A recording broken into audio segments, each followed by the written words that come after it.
Excellente fin d'après-midi à toutes et à tous. Bienvenue sur Maritima pour votre rendez-vous avec le bar des supporters dans une semaine très importante. Et oui, parce que dimanche soir, 20h45, Stade Vélodrome et en direct et en intégralité sur Maritima, on pourra suivre le match entre l'Olympique de Marseille et le Paris Saint-Germain. Et oui, je le dis doucement parce que le PSG, ça va pas très bien en Coupe d'Europe. On va un petit peu en parler aujourd'hui avec Jaco. Salut Jacques Bail, comment ça va? Ça va impeccable, merci les amis, très heureux d'être avec vous comme d'habitude. Steph Martin, c'est avec nous. Salut mon Steph. Toujours un plaisir d'être parmi vous. Messieurs, je sais pas ce que vous avez fait hier soir, mais moi j'ai pas regardé Koh-Lanta. Je regardais le match des PS, le PSG contre le PSV, et franchement j'ai été.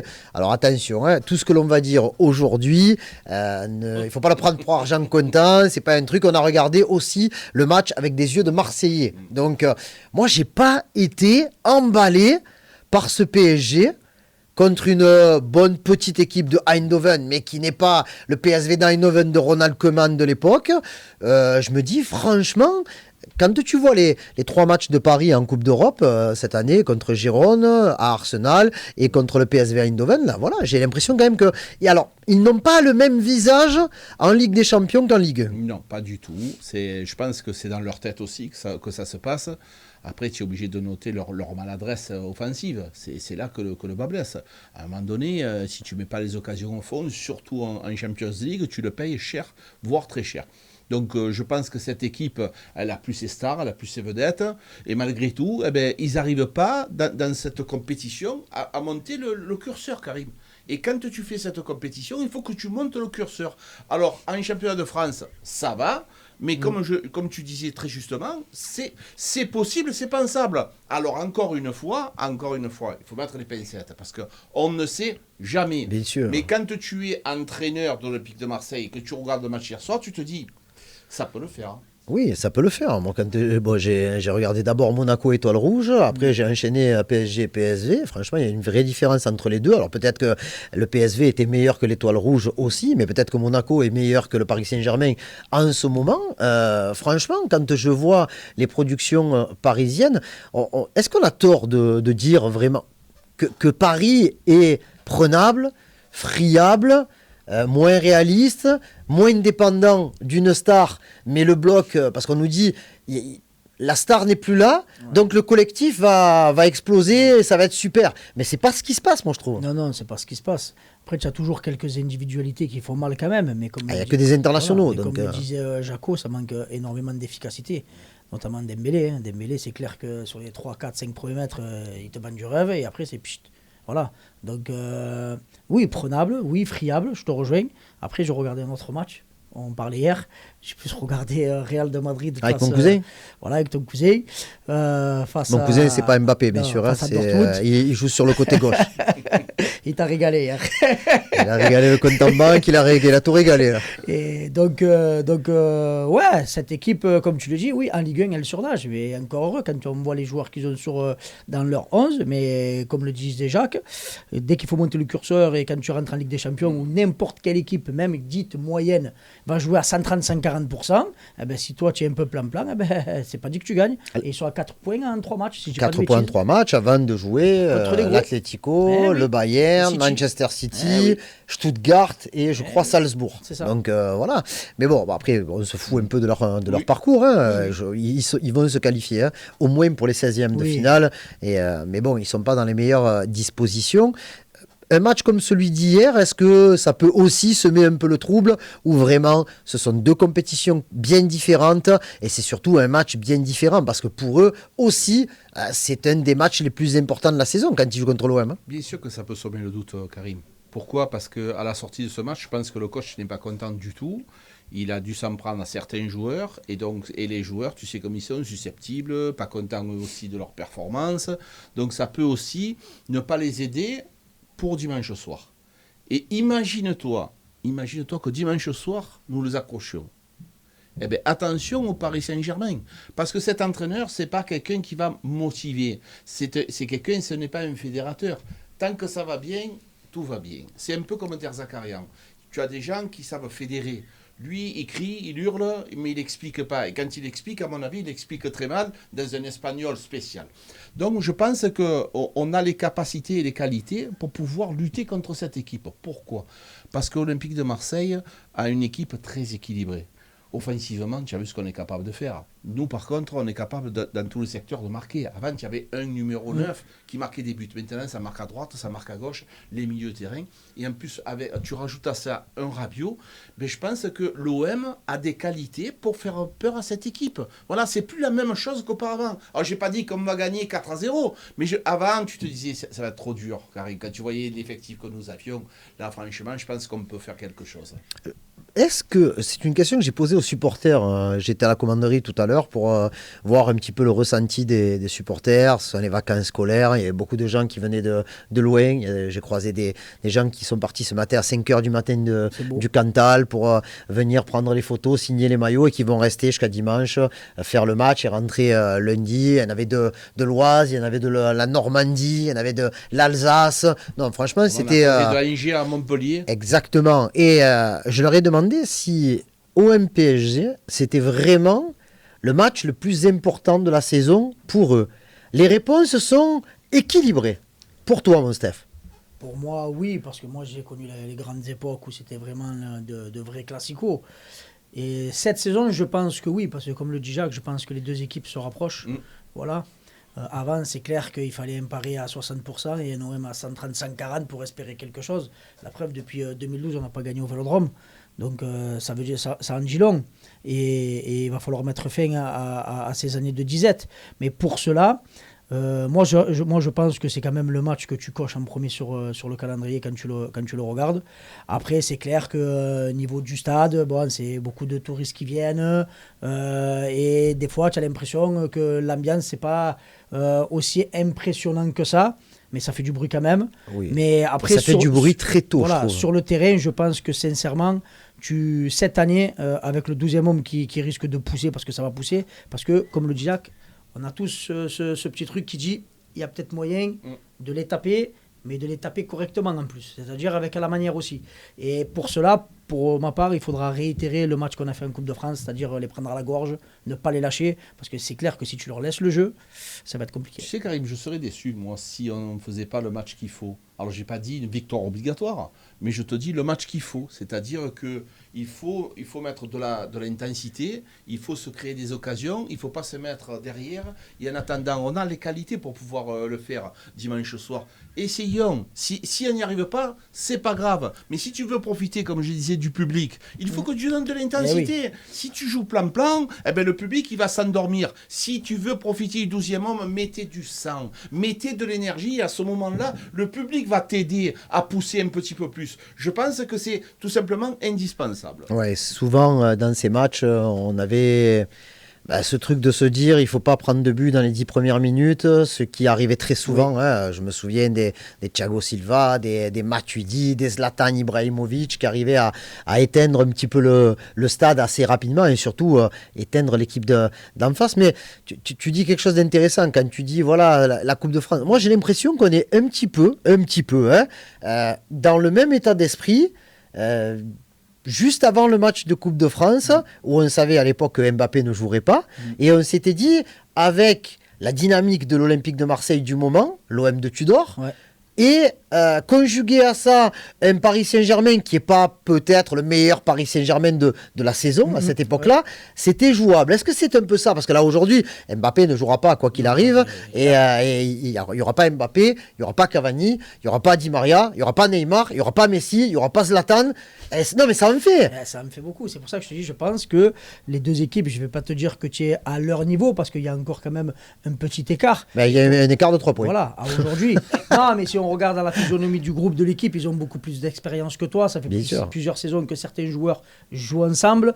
Et toi, il a été changé pratiquement à 80-90%. Donc, l'osmose d'un groupe ne se fait pas en 2 mois. C'est archi faux. Certes, les résultats aident beaucoup, mais on sent que le groupe de l'Olympique de Marseille, a une marge de progression qui est encore énorme. Mais intrinsèquement, quand tu mets le 11 de Paris, le 11 de l'OM, il n'y a pas beaucoup d'écart. Hein. Si tu le schématises, avant, ils étaient là, on était là. Oui. Eux, ils sont un peu descendus. Et toi, nous, tu es bien monté. Même si on est encore en dessous, Karim, on est beaucoup moins loin. Tu vois la liste de nos joueurs. J'allais te dire, aujourd'hui, je pense que si tu es, alors pas, et sans me faire de langue de bois, hein, mais si tu es Luis Enrique, pas le nôtre, le leur, on va pas faire la vérité si je manque, hein, mais bon, quand tu regardes l'effectif de l'Olympique de Marseille, aujourd'hui, dans cet effectif, je pense qu'il est susceptible de dire, il y a 3-4 joueurs que j'aimerais dans mon équipe. Exactement, alors qu'auparavant, ça n'existait pas.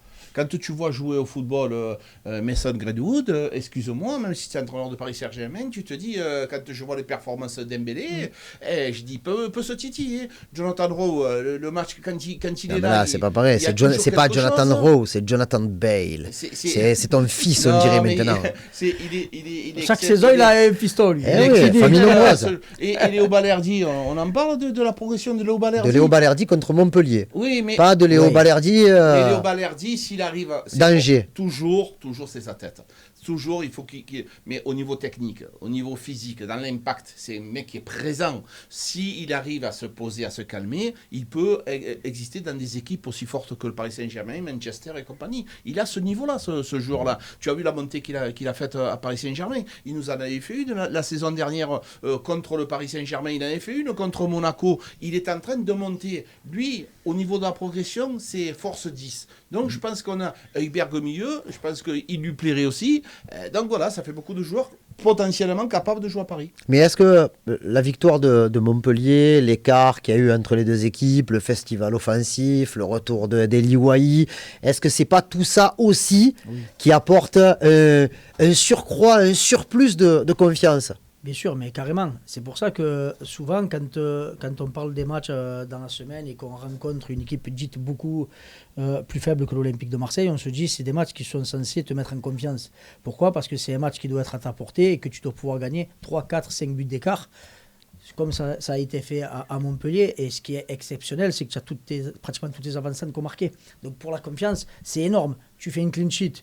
Donc ça veut dire que tes défenseurs aussi, même si on a concédé pour moi trop d'occasions face à une piètre équipe de Montpellier, tu as encore un gardien qui est exceptionnel. Mais voilà, c'est un groupe complet qui se dit, bon, parce que souvent quand tu gagnes même 3-1, les défenseurs sont un peu dégoûtés parce qu'ils s'en sont pris un, il y a toujours des trucs à dire et à redire. Là, c'est tout le monde qui tire vers le haut et c'est que de bon augure à l'aube de préparer le Classico de dimanche. Allez, on va parler un peu de l'Olympique de Marseille quand même. L'Olympique de Marseille d'aujourd'hui, l'Olympique de Marseille qui s'est encore entraîné sous le soleil, puisqu'il a commencé à pleuvoir bien après qu'ils aient terminé. Moi, j'étais à la commanderie, donc j'ai vu Chancel Mbemba sortir très très vite, donc ce qui confirme qu'il ne doit pas participer aux oppositions, à la mise en place. Quentin Merlin est parti le premier joueur du groupe, entre guillemets, mais Quentin Merlin qui s'entraîne, hein. Il s'entraîne collectivement. Est-ce que... Allez, Dr Bile, est-ce qu'il est possible de l'avoir, alors peut-être pas au coup d'envoi, je pense que ça serait quand même quelque chose d'exceptionnel et peut-être de risqué, mais de l'avoir sur le banc et de le voir jouer une petite demi-heure contre Paris dimanche. Alors, j'ai fait 5 ans de médecine, mais 5 ans la première année, donc je peux te dire que... Non, mais là, ça se joue aussi, c'est à lui de dire au coach s'il est en capacité. C'est un garçon qui nous apporte beaucoup et qui prend énormément le couloir, qui donne beaucoup d'énergie dans un match. Il a un rôle prépondérant dans la stratégie de Zerbi. Donc, est-ce qu'il va être en capacité ? Sincèrement, ça me paraît assez juste. Parce qu'il prend beaucoup le couloir. Et par contre, il s'entend très bien avec Luis Enrique. On a vu cette complémentarité, bravo, à Toulouse. Tous les deux, ils sont complémentaires au maximum. Donc, s'il est prêt, tu peux avoir un Luis Enrique plus intéressant. Mais aussi, tu peux aussi profiter après de mettre Jonathan Rowe. Là, aujourd'hui, sincèrement, le Dr Bile, il va te dire, j'en sais rien, parce que j'y suis pas. Mais s'il s'entraîne avec le groupe, déjà, c'est qu'il va mieux. Et il ne le mettrait pas avec le groupe, déjà, s'il était... Non, bien sûr, mais bon, je pense qu'il veut tenter un coup aussi, quand même. Mais bon, tenter un coup Jusqu'à quel point, ça, je ne sais pas. Quand on voit que Ismaël Koné, par exemple, ne s'est pas énormément entraîné avec le groupe la semaine dernière et qu'il a quand même été sur la feuille et qu'il est rentré, qu'il a eu, je crois, sa petite vingtaine de minutes de temps de jeu. Donc, on peut se dire que si... parce que Quentin Merlin ne revient pas du jour au lendemain. Quand on parle de réathlétisation de terrain, ça veut dire qu'il a beaucoup bossé avec des prépas physiques, avec le ballon. C'est pas réathlétisation de terrain, ça veut pas dire juste tu fais des tours de terrain. C'est que tu essaies de reprendre les sensations, tu fais des jeux, mais seul, sans contact véritable. Là, cette semaine, c'est le contact. Et le contact, c'est une blessure musculaire qu'il a eue. Hein. C'est pas non plus. Donc, l'espoir quand même reste de mise, même si il y a la compétition, il y a rien qui remplace la compétition. Et ça fait quand même maintenant 1 mois et demi qu'il est plus là. Hein. Ça, c'est clair. Et d'autant plus que on sait que Quentin Merlin, offensivement, c'est tout simplement exceptionnel depuis le début de la saison. Après, c'est plus défensivement où il y a beaucoup plus de mal. Donc, est-ce qu'il va prendre le risque de le lancer d'entrée face à Paris avec Dembélé qui prend tout à l'intérieur, qui rend fou généralement sur la latéral gauche? Ou est-ce qu'il va opter pour Garcia qui est plus physique, qui est plus technique, qui est plus dur sur l'homme et qui est meilleur défensivement, mais bien sûr moins bon offensivement que Quentin Merlin? Ça, c'est le coach qui va devoir trancher. Mais peut-être le faire rentrer 20-30 minutes, oui, et commencer avec Garcia, moi j'opterais pour ça. Tu vois, là où tout à l'heure je parlais des forces et des faiblesses du Paris Saint-Germain, la vraie force de PSG, c'est 2 couloirs. Voilà, parce que je pense que ils ont bien entendu la meilleure paire de latéraux de France, et je pense que c'est un top 5, top 6 européen en termes de latéraux, parce que Hakimi à droite, Nuno Mendes à gauche, et devant eux, Dembélé, Barcola. Donc, est-ce que le match, parce qu'on parle souvent de le match se joue au milieu de terrain, le milieu de terrain sera là, on va répondre, il n'y a pas de problème. Par contre, sur les côtés, est-ce que c'est là qu'ils peuvent vraiment nous faire mal? Mais pour te cacher, on en a discuté hier dans le BDS. Je pense J'étais pas là. Voilà, je pense que c'est effectivement que c'est là que le match va se jouer, de part et d'autre. Parce que nous aussi, dans les couloirs, on est performants. Et eux aussi. Donc comment... mais est-ce qu'on est aussi performants qu'eux? Est-ce qu'on a autant de qualité qu'eux? Je sais pas, moi, vous avez pleuré pendant je sais pas combien de temps pour dire qu'il n'y avait pas de latéral droit ou il n'y avait pas de doublure. Latéral gauche, il n'y avait personne. On n'est pas performants comme eux. Mais jamais de la vie. Jamais de la vie. Même si nos 2 attaquants sont effectivement pas loin des leurs. Encore que Luis Enrique n'a pas le niveau de Barcola. Mais je pense que la différence de ces joueurs-là, c'est qu'en plus, ils sont capables de faire des répétitions tout au long du match. Moi, j'ai vu Hakimi le faire pendant 90 voire 95 minutes, cette relation bim, boum, bam, devant, derrière. Des fois, tu te dis, mais il va s'arrêter quand? Donc, comment les bloquer? Je pense que c'est là le cœur du jeu. L'idée de De Zerbi, c'est de pouvoir bloquer effectivement les couloirs. Avant, dans l'axe, dans le jeu, tu avais un Verratti capable de couper les lignes. Lui, il te tuait avec ses idées de jeu. Là, ils n'ont plus ce joueur-là qui est capable de changer le cours du match par une passe. Même si au milieu, attention, on n'a pas dit qu'ils étaient mauvais, mais Verratti était quand même différent de Vitinha, un peu plus compétent, un peu plus vicieux. Donc voilà, je pense que de toute façon c'est un match, tout va compter, tous les détails. Oui. Mais moi je te rejoins, sur les couloirs, il faut faire attention. Et bon là, même s'il reste quelques jours encore, est-ce que vous imaginez des changements dans l'équipe marseillaise? On sait que... Allez, mis à part les blessés longue durée, Moumbagna, Carboni, le retour tranquille et serein de Quentin Merlin qui ne devrait pas débuter dimanche. On va avoir le retour de Neil Maupay également, de retour de suspension. Est-ce que tu vois, parce que j'étais pas là mais je vous ai un peu écouté, hein. Est-ce que tu vois des changements quand même dans cette équipe marseillaise liés à l'équipe de l'OM mais aussi à l'adversaire? Oui. Moi, j'en vois pour moi peut-être 2, dont un où je suis quand même assez hésitant, mais on va en parler, on en a un peu parlé hier. Un sûr, je vois Murillo à droite, ça c'est clair, parce que qu'on le veuille ou pas, c'est au-dessus de Lirola. Donc je pense que Murillo doit être titulaire, et après ça va être au niveau de la défense centrale, gauche. Est-ce qu'il va réitérer avec Cornelius, qui est quand même un peu plus lent, et surtout en qualité technique très en dessous d'un Kondogbia? Après, comme je le disais hier, Kondogbia, ce n'est pas son rôle. Ce n'est pas son poste, il n'est pas habitué. J'ai bien entendu ce que vous avez dit. Il ne faut pas non plus oublier qu'il n'a joué qu'un match. C'est pour ça. Il a été excellent, mais c'est pas parce qu'il a été bon contre Lyon que d'un coup, c'est un des meilleurs défenseurs centraux de l'OM. Toute raison gardée. Mais après, ça va dépendre de ce que veut De Zerbi par rapport à sa défense centrale. Est-ce qu'il veut, on sait qu'il aime bien que ça ressorte rapide et propre de derrière. Donc si ça, c'est l'atout numéro 1, j'opte pour Kondogbia. Si c'est après avoir un axe fort, costaud, dur sur l'homme, j'opte plus pour Cornelius. Et peut-être, donc pas de doute, Jacques, en étant objectif, pas en faisant parler ton cœur, pas de doute sur le joueur qui va jouer couloir gauche offensif du côté de l'OM? Je pense que couloir gauche offensif, tu vas avoir Luis Enrique.